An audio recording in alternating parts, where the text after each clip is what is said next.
আসসালামু আলাইকুম। সবাই কেমন আছেন? আশা করি সবাই ভালো আছেন। আজ আপনাদের জন্য নিয়ে এসেছি গল্পের দ্বিতীয় পর্ব। আশা করি গল্পটি আপনাদের ভালো লাগবে। তাহলে চলুন শুরু করা যাক। রানা বলে, কি বললে?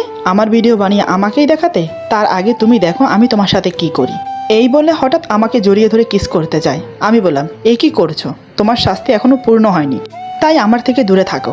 রানা বলে, তুমি আমার বউ, আমার অধিকার আছে তোমাকে ছোঁয়ার। আমি বললাম, যতক্ষণ পর্যন্ত না আমি অধিকার দিচ্ছি ততক্ষণ পর্যন্ত তুমি আমাকে ছুঁতে পারবে না। রানা বলে, যদি অধিকার না নিয়ে ছুঁই তাহলে কি হবে? আমি বললাম, তাহলে আমি রাগ করব, মনে কষ্ট পাবো। আর আমি মনে কষ্ট পেলে কি হবে তুমি জানো? রানা বলে, কি হবে? আর কিছুই হবে না। আমি বললাম, বউয়ের মনে কষ্ট দিলে কখনো তুমি বেহেশতে যেতে পারবে না। রানা বলে, তাই বুঝি? তার সাথে আরও একটা কথা আছে, সেটা নিশ্চয়ই জানো? আমি বললাম, কোনটা? রানা বলে, হাদিসে আছে, যেমন স্ত্রীকে কষ্ট দিলে স্বামী বেহেশতে যেতে পারে না, ঠিক তেমনি স্বামীকে কষ্ট দিলেও কিন্তু স্ত্রী বেহেশতে যেতে পারে না। এবার বলো বলো শুনি, এবার কি বলার আছে? আর আমাকে বোকা ভেবো না। ভালোই আমি লন্ডনে পড়াশোনা করেছি, কিন্তু একজন মুসলমান হয়ে হাদিসও কিছু জানি। আমি মনে মনে বলছি, এই রে, নিজের প্যাচে নিজেই পড়ে গেলাম। আমি বললাম, আমি কখন বললাম তুমি বোকা? রানা বলে, তুমি মুখে না বললেও আমাকে বোকা বানিয়ে দূরে রেখেছো। আমি কি বুঝি না? আমি বললাম, বারে, যে কিনা অন্য একটা মেয়ের সাথে প্রেম করে, অন্য একটা মেয়েকে ভালোবাসে, সে তো দূরে থাকবেই, তাই না? রানা বলে, আর কতবার বলবো, আমি কোনো মেয়েকে ভালোবাসি না, জাস্ট মজা করেছি রাতে তোমার সাথে। প্লিজ লক্ষ্মীটি, অভিমান করে থেকো না। তোমাকে নিয়ে কত স্বপ্ন দেখেছি, কত আশা। আমি বললাম, তাই তো, স্বপ্নের মাঝে আমাকে দেখে বালিশকে কিস করছো। এই বলে হেসে উঠলাম। রানা রাগ করে বলে, ঠিক আছে, তুমি থাকো তোমার অভিমান নিয়ে, আমি চললাম। আমি বললাম, যেখানেই যাও কোনো সমস্যা নেই, কিন্তু নাস্তা করে যেও। রানা বলে, তুমি করো নাস্তা, আমি না হয় আমার ভালোবাসার মানুষের কাছে গিয়ে নাস্তা করব। এইসব বলতে বলতে ওয়াশরুমে চলে গেল ফ্রেশ হতে। আমি মনে মনে ভাবছি, মজা করতে গিয়ে একটু বেশি করে ফেললাম না তো? এখন যদি নাস্তা না খেয়ে চলে যায় তাহলে কি হবে? আমি মনে মনে যেটা ভাবলাম সেটাই হলো। রানা রাগ করে বেরিয়ে চলে গেল, নাস্তা পর্যন্ত করেনি। এটা দেখে আমার খুব খারাপ লাগলো। এদিকে আমার শ্বশুর আমাকে জিজ্ঞেস করছে, রানা কোথায়? আমি বললাম, জানি না বাবা, কোথায় যেন বেরিয়ে গেছে। বাবা বলে, এই ছেলেটাকে নিয়ে আর পারলাম না, কোথায় বিয়ে করা বউয়ের সাথে গল্প করবে, তা না বন্ধুদের সাথে দেখা করতে বেরিয়ে গেল। তারপর আমাকে উদ্দেশ্য করে বলে, মা, এটা এখন তোমার নিজের বাড়ি, নিজের মতো করে চলবে। আমি তোমার শ্বশুর না, তোমার বাবা। তোমার যখন যেটা ভালো লাগে তুমি সেটাই চাইবে, কোনো সংকোচ করবে না, মনে থাকবে? আমি বললাম, জি। বাবা বলে, তুমিও বসো নাস্তা করতে। আসলে বাবা কথাগুলো নাস্তার টেবিলে বলছিল আমাকে, আমি ওনাকে নাস্তা বেড়ে দিচ্ছিলাম। শাশুড়ি না থাকায় সংসারের হাল আমাকেই ধরতে হলো তাড়াতাড়ি। আমি বললাম, বাবা আপনি খেয়ে নিন, রানা আসলে আমরা একসাথে খাবো। বাবা বলে, দেখলি তো মা, গাদাটা না খেয়ে চলে গেল, তার জন্য তুইও এবার না খেয়ে থাকবি। আমি বললাম, বাবা আপনি টেনশন করবেন না, ও ঠিক চলে আসবে। কোনো রকম বাবাকে শান্ত করলাম। এটা তো আর বলতে পারছি না যে আমার সাথে রাগ করে বেরিয়ে গেছে। রানা সে যে সকালবেলা বেরিয়ে গেল, আসার কোনো নামই নেই। সকাল থেকে ওয়েট করতে করতে দুপুর হয়ে গেল, আমিও সেই সকাল থেকে না খেয়ে আছি। লোকটার কি কোনো আক্কল জ্ঞান নেই? সামান্য কথা নিয়ে কেউ এত রাগ করে? স্বামী স্ত্রীর মাঝে তো অনেক দুষ্টুমি হয়, তাই বলে রাগ করে চলে গিয়ে আমাকে না খাইয়ে রাখবে? এসব ভাবছি রুমে বসে বসে। এমন সময় রানা রুমে প্রবেশ করে। আমি ঘড়ির দিকে তাকিয়ে দেখি কাটায় কাটায় 2টো বাজে। খুব রাগ হচ্ছিল, ইচ্ছে করছিল মুখে যা আসে তাই বলি, কিন্তু স্বামী বলে কথা। আর এমনিতেও হাদিসে পড়েছি, আব্দুল্লাহ ইবনে আব্বাস থেকে বর্ণিত, রাসূল সাল্লাল্লাহু আলাইহি সাল্লাম বলেন, তোমরা শিক্ষা দাও এবং সহজ করো, কঠিন করো না। যখন তুমি রাগান্বিত হও তখন চুপ থাকো, যখন তুমি রাগান্বিত হও তখন চুপ থাকো, যখন তুমি রাগান্বিত হও তখন চুপ থাকো। মুসনাদে আহমদ, হাদিস 8786। আমি বসে মাটির দিকে তাকিয়ে আছি, নিজের রাগটা সম্বরণ করার চেষ্টা করছি। রানা রুমে প্রবেশ করতে করতে বলে, আসসালামু আলাইকুম। কি ব্যাপার, অমন করে বসে আছো কেন? দেরি করে আসার জন্য সরি। কি করব, গার্লফ্রেন্ড ছাড়তে চাইছে না, তাই আসতে দেরি হয়ে গেল। তুমি খেয়ে নিয়েছো? আমার খুব খিদে পেয়েছে। চলতে বলতে আমি আর চুপ থাকতে পারছিলাম না। এমনিতে সকাল থেকে না খেয়ে আছি, তার উপর ও মজা করছে আমার সাথে। আমি বললাম, কেন, দুপুরে খাইয়ে দেয়নি? না খাইয়ে ছেড়ে দিল? Bad, very bad. রানা বলে, খেতে বলেছিল তো, আমি খাইনি, কারণ সকালের নাস্তা না হয় ওর সাথে করলাম, কিন্তু দুপুরেটা বউয়ের সাথে করতে চাই, তাই চলে এলাম। আমি জানি আমাকে রাগানোর জন্য এগুলো বলছে, কিন্তু এত সহজে রেগে গেলে তো চলবে না। তাই আমি বললাম, তুমি ফ্রেশ হয়ে আসো, আমি খাবার দিচ্ছি। এই বলে নিচে চলে গেলাম। কিছুক্ষণ পর রানা ফ্রেশ হয়ে নিচে এলো। বাবার ডায়াবেটিস আছে, তাই 1টা বাজে খাবার খেয়ে ওষুধ খেতে হয়। বাবা দুপুরে খেয়ে রুমে রেস্ট নিচ্ছেন। আমি আর রানা খেতে বসেছি টেবিলে।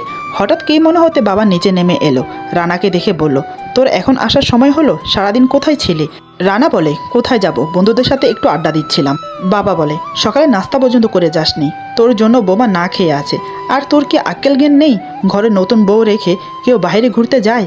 বাবার কথা শুনে রানা আমার দিকে আর চোখে তাকায়। আমি কিছু না বলে চুপচাপ খেয়ে যাচ্ছি। বাবা আরেকটু বকাবকি করে চলে গেল। বাবা চলে যাওয়ার পর আমাকে বলে, তুমি সকাল থেকে না খেয়ে আছো কেন? আমি বললাম, কাল আমাদের বিয়ে হয়েছে, আজ আমার জীবনের প্রথম সকাল তোমার সাথে একসাথে বসে নাস্তা করব, সেটাই আশা করেছিলাম, কিন্তু তা আর হলো কই। তুমি সামান্য ব্যাপার নিয়ে আমার সাথে রাগ করে ঘর থেকে বেরিয়ে গেলে নাস্তা না করে। তাহলে আমি কি করে খাই বলো তো? রানা হঠাৎ আমাকে বলে, ভালোবাসো আমাকে? ওর কথা শুনে আমার কাশি উঠে গেল। কোনো রকম নিজেকে স্বাভাবিক করে বললাম, জানি না।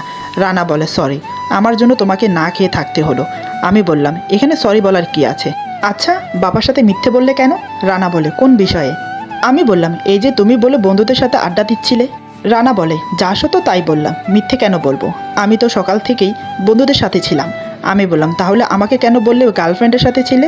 রানা বলে, তোমাকে রাগানোর জন্য। আমি বললাম, আমাকে রাগাতে তোমার ভালো লাগে?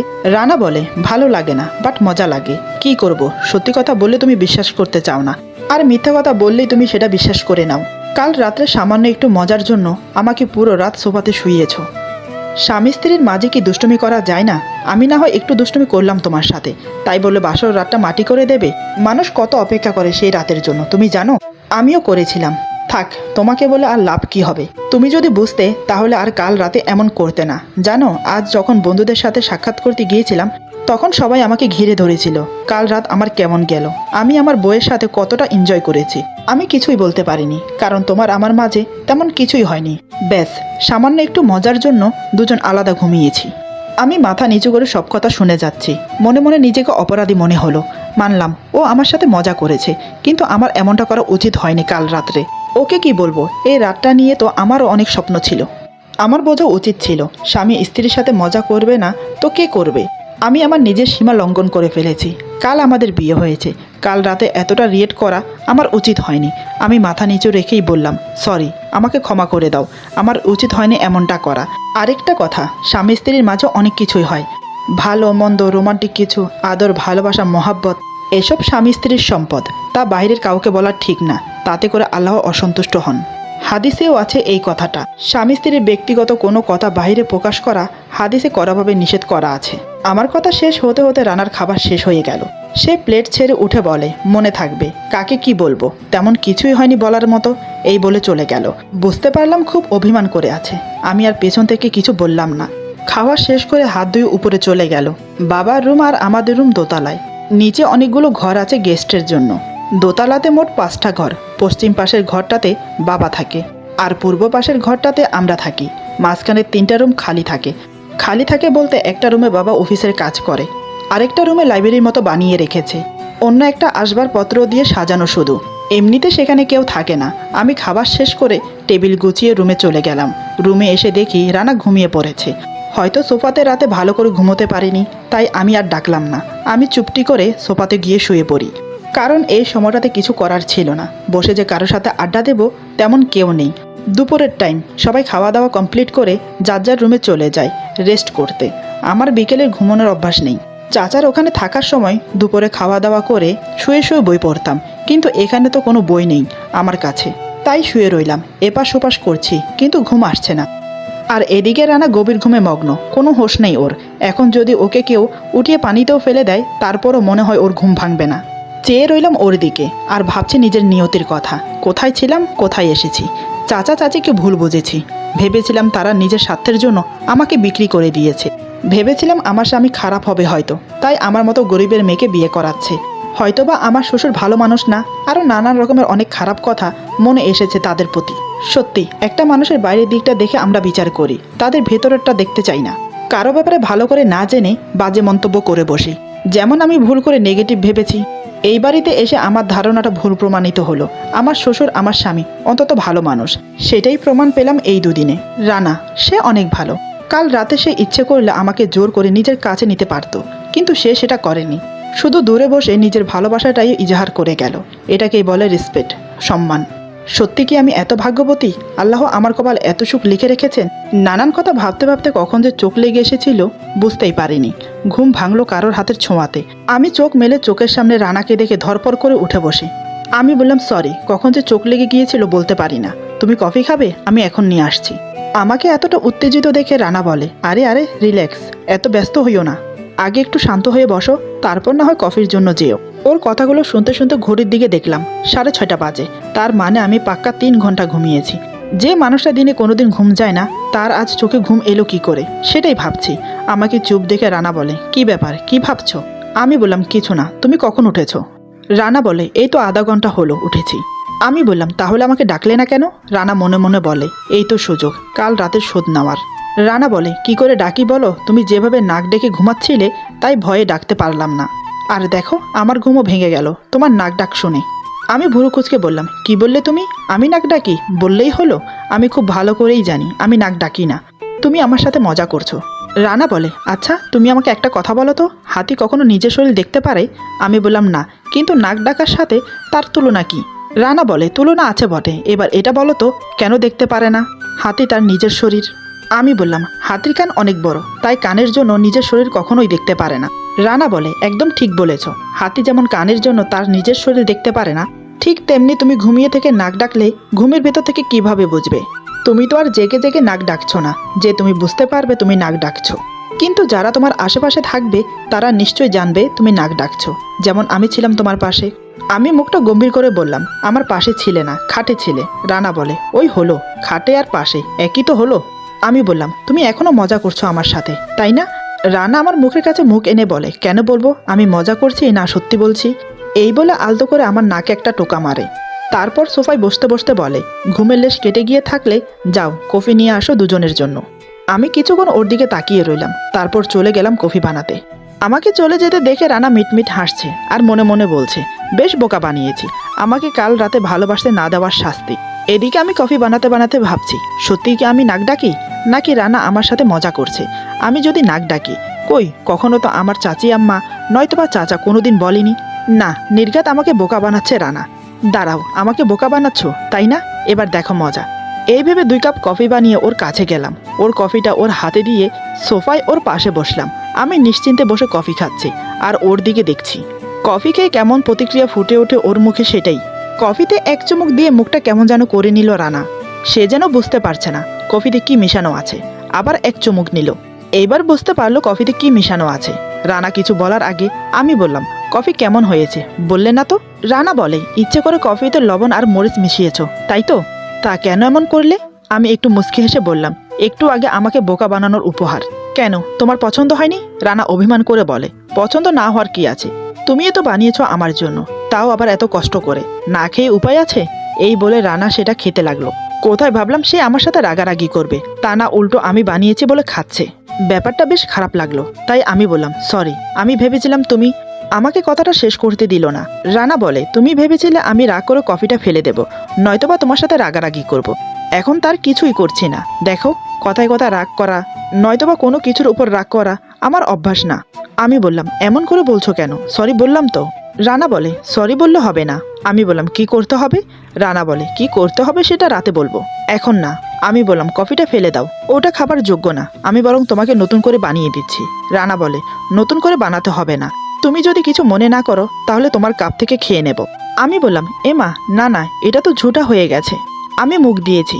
রানা বলে, তোমার ঝুটা খেতে আমার কোনো অসুবিধা নেই, হয়তো আমার ঝুটা খেতে তোমার অসুবিধা হবে, তাই বলছি তুমি খেয়ে আমাকে দাও। আমি একটু লজ্জা পেয়ে বললাম, আমার ঝুটা খেতে যদি তোমার আপত্তি না থাকে তাহলে আমার কেন থাকবে, এমনিতেও। এই বলে চুপ হয়ে গেলাম, মনে মনে ভাবছি, ধেত, কি বলতে কি বলে ফেলছি। রানা বলে, এমনিতেও কি বলো? আমি বললাম, কিছু না, এই নাও কফি খাও। জানি না আমার কথায় রানা কি বুঝলো, সে মুচকি হেসে আমার হাত থেকে কফিটা নিল। আমি ওকে দেওয়া কফিটা এক চুমুক খেয়ে দেখলাম, ছি কি বাজে হয়েছে, কিন্তু ও খেলো কিভাবে? রানা আমার মুখের দিকে তাকিয়ে বলে, কি হলো, কফিটা কেমন হয়েছে? আমি বললাম, ছি কি বিশ্রী, তুমি কি করে খাচ্ছিলে? রানা বলে, তুমি কখনো প্রেমে পড়েছো? আমি বললাম, না, সে সৌভাগ্য কখনো হয়নি। রানা বলে, আমি পড়েছি, তাও তোমার প্রেমে, তাই তোমার বানানো বিশ্রী কফিটাও আমার কাছে খুব মিষ্টি লাগছিল। ওর কথায় আমি কোনো উত্তর দিতে পারলাম না, তাই মাথা নিচু করে বসে আছি। রানা আমার হাত ধরে বলে, কালকের ভুলের জন্য কি আজও আমাকে দূরে রাখবে? আমি মাথা নিচু করে বললাম, জানি না। রানা বলে, জানি না বললে তো হবে না, তোমার আশায় তো অনেক অপেক্ষা করেছি, এখন তোমাকে কাছে পেয়েও কি আরও অপেক্ষা করতে হবে? আমি চুপ করে রইলাম, কি করে বলবো তোমাকে কাছে টানতে আমার কোনো আপত্তি নেই, তুমি আমার অপরিচিত থাকলেও কিন্তু এই দুদিনে কিভাবে জানি আপন করে নিয়েছি। রানা বলে, আমি জানি তোমার মনে সংকোচ হচ্ছে, তাহলে থাক, আমি জোর করব না। এই বলে আমার হাত ছেড়ে উঠে যাচ্ছিল। আমি ওর হাত ধরে ফেলি, কিন্তু ওর চোখে চোখ রাখতে পারছি না। রানা আমার দিকে তাকিয়ে আবার বসে পড়লো, কিন্তু কিছু বলল না। দুজন অনেকক্ষণ বসে রইলাম একে অপরের হাত ধরে। নীরবতা ভেঙে আমি বললাম, কি হলো, এভাবে বসে আছো যে, কিছু বলছো না কেন? রানা বলে, ভালোবাসি তোমাকে, ভালোবাসবে আমায়? আমি ওর দিকে তাকিয়ে রইলাম। রানা বলে, অমন করে তাকিয়ে থাকতে বলিনি, ভালোবাসবে আমাকে সেটা বলতে বলেছি। আমি বললাম, আমরা স্বামী স্ত্রী, তোমার সম্পূর্ণ অধিকার আছে আমার উপর, তুমি চাইলেই আমাকে ভালোবাসতে পারো। রানা বলে, তাহলে আমি চাইলেই তোমাকে ভালোবাসতে পারি কি, তাই তো? আমি বললাম, এক কথা বারবার জিজ্ঞেস করছো কেন? রানা বলে, অনুমতি চাইছি। আমি বললাম, সব কিছুকে মুখে বলতে হয়? কোনো মেয়েকে মুখ ফুটে বলে আমাকে ভালোবাসো? রানা বলে, উফ, তোমরা মেয়েরা না সব পারো, শুধু নিজের স্বামীর কাছে ভালোবাসাটা প্রকাশ করতে পারো না। ঠিক আছে, আমি তোমাকে প্যারা দেব না। এই আমি এখানে বসলাম, যতক্ষণ পর্যন্ত না তুমি আমাকে বলবে তুমি আমাকে ভালোবাসো, ততক্ষণ পর্যন্ত আমি খেতে যাব না। এই বলে রানা খাটে বসে। এবার আমি কি করি? এ তো পণ ধরে বসেছে, আমি কিছু বললাম না। মনে মনে ভাবলাম হয়তো এমনি বলছে, কিন্তু রাতে যখন ডিনার করতে ডাকলাম রানা আসলো না, সোজা বলে দিল খিদে নেই। বাবা খেয়ে নিয়ে চলে গেল। আমি খেলাম না রানার জন্য। আমি রুমে গিয়ে বললাম, কি ব্যাপার, খেতে আসছো না কেন? রানা বলে, আমার খিদে নেই। আমি বললাম, আমার খিদে পেয়েছে, চলো আমার সাথে খাবে। রানা বলে, তোমার খিদে পেয়েছে, তুমি যাও খেয়ে আসো, আমার খিদে নেই। আমি বললাম, আমার উপর রাগ করে খাচ্ছ না, আমি জানি। ঠিক আছে, তোমার নিচে যেতে হবে না, আমি খাবার নিয়ে রুমে আসছি। এই বলে প্লেটে করে ওর জন্য খাবার নিয়ে রুমে আসলাম, কিন্তু রানা কোনোভাবেই খাবে না। আমি ওর পাশে গিয়ে বসলাম, বুঝতে পারলাম আমাকে কিছু করতে হবে। আমি বললাম, আমিও তোমাকে ভালোবাসি। এই কথা শুনে রানা আমার দিকে তাকিয়ে থাকে। সে বলে, কি করে বুঝবো তুমি আমাকে ভালোবাসো? আমি বললাম, কি করে বুঝবে মানে? বললাম তো আমি তোমাকে ভালোবাসি। রানা বলে, আমার প্রুফ চাই। আমি বললাম, কি করতে হবে? রানা বলে, বেশি কিছু না, আমার কপালে কিস করতে হবে আর আমাকে হাতে তুলে খাইয়ে দিতে হবে। ওর কথা শুনে আমি তো অবাক, এ কি বলছে ও? আমি লজ্জায় অন্যদিকে ফিরে বললাম, আমি পারবো না। রানা বলে, তার মানে তুমি আমাকে ভালোবাসো না, তোমার খাবার তুমি খাও, আমি খাবো না। এ তো মহা বিপদে পড়লাম। আমি বললাম, তুমি আমাকে ভালোবাসো না, তাই তো আমাকে না খাইয়ে রাখতে চাইছো। রানা বলে, আমি তোমাকে ভালোবাসি, তার প্রুফ দেবো? আমি বললাম, তুমি খাবার খেয়ে নাও, তাহলে বুঝবে তুমি আমাকে ভালোবাসো। রানা বলে, তুমি কি ভাবো নিজেকে খুব চালাক? তা হচ্ছে না। এই বলে চুপ হয়ে গেল। আমিও কিছু বলছি না। দুজন চুপচাপ বসে রইলাম অনেকক্ষণ। নীরবতা ভেঙে রানা আমার হাত ধরে, তারপর বলে, দেখো আমরা স্বামী স্ত্রী, এভাবে একে অপরের সাথে অভিমান করে থেকে কোনো লাভ নেই। তার চেয়ে বরং এসো আমি তোমাকে খাইয়ে দিই। এই বলে রানা আমাকে খাইয়ে দিল। আমি আর না করতে পারলাম না, দুজন একসাথে এক প্লেটে খেয়ে নিলাম। এখন ঘুমোনোর পালা। আমি বললাম, তুমি খাটে ঘুমাও, আমি সোফাতে ঘুমোচ্ছি। রানা বলে, সোফাতে ঘুমোতে হবে না, আমার পাশে এসে ঘুমাও। দেখো, সংকোচ করো না, আজ নয়তো কাল আমরা একসাথেই ঘুমাবো খাটে, একে অপরের বুকে। আমি বললাম, না। রানা বলে, সুন্দর করে বলছি, খাটে এসে ঘুমাও, তা না হলে কিন্তু জোর করে ঘুম পাড়াবো আমার পাশে। এই কথা শুনে আমি আর কিছু বললাম না, চুপচাপ ওর পাশে গিয়ে শুয়ে পড়লাম, তবে অন্যদিকে ফিরে। রানা বলে, এখন কি জোর করে আমার দিকে ফিরাতে হবে? ওর কথা শুনে ওর দিকে ফিরে শুলাম। বুকের কাছে হাত দুটো এনে গুটিসুটি মেরে শুয়ে আছি। রানা আমার হাত ধরলো। আমি একটু কেঁপে উঠলাম। রানা বলে, এভাবে শুয়ে আছো কেন? মনে হচ্ছে তোমার পাশে তোমার স্বামী না, ভূত শুয়ে আছে। দেখো, ভয় পাওয়ার কিছু নেই, কাছে আসো। আমি শক্ত হয়ে শুয়ে আছি, কিছু বলছি না, চোখ বন্ধ করে রেখেছি। আমার কাণ্ড দেখে রানা হাসছে। এবার সে যা করলো তা আমার কল্পনা অতীত। রানা আমাকে হঠাৎ করে হেঁচকা টান দিয়ে নিজের বুকে নিয়ে নিল। আমি তো অবাক, একে তো ঘরের লাইট বন্ধ, শুধু ডিম লাইটের আলোতে সামান্য সামান্য দেখা যাচ্ছে। আমি ওর বুকে পড়ে চুপটি করে রইলাম। রানা আমাকে শক্ত করে জড়িয়ে ধরে, তার মুখের গরম নিঃশ্বাস আমার ঘাড়ে পড়ছে। তাতে করে আমি আরো ব্যাকুল হয়ে উঠছি, আমার শরীর ঘেমে উঠছে। রানা আমার কানের কাছে ফিসফিস করে বলে, কি হলো, এভাবে ঘামছো কেন? আমি বললাম, কিছু না, এমনি। তুমি এমন করছো কেন? রানা বলে, কি করছি, এখনো তো কিছু করিনি, সবে তো বুকে জড়িয়ে নিলাম, এখন শুরু করব। আমি কাঁপা কাঁপা গলায় বললাম, কি শুরু করবে তুমি? রানা বলে, ভালোবাসার আদর। এই বলে আমার গায়ে গভীর একটা কিস বসিয়ে দিল, তাতে করে আমার সর্বশরীরে বিদ্যুৎ খেলে গেল। আমি ওর টি শার্ট খামচে ধরলাম। রানা আমার হাত ছাড়িয়ে দিয়ে বলে, এভাবে খামচে ধরতে হয় না, তুমি বরং আমাকে জড়িয়ে ধরো। এই বলে আমার দুই হাত দুই দিকে দিয়ে দিল। এখন আমাদের দুজনের শরীর মিশে একাকার হয়ে গেল। রানা পরম তৃপ্তিতে আমাকে কিস করে যাচ্ছে। ওর ছোঁয়ায় আমি আর থাকতে পারছি না, তাই আমি ওকে জড়িয়ে ধরলাম। দুজন দুজনকে ভালোবাসতে লাগলাম। কিছু কিছু ভালোবাসা এভাবে পূর্ণ নেয়, একটু রাগ অভিমান, একটু ভালোবাসা, এই নিয়ে জীবন। আজকের গল্প এখানে সমাপ্ত। আশা করি গল্পটি আপনাদের ভালো লাগবে। যদি ভালো লাগে তাহলে লাইক, কমেন্ট এবং সাবস্ক্রাইব করে আমাদের পাশে থাকুন। সবাই ভালো থাকুন, সুস্থ থাকুন। আল্লাহ হাফেজ।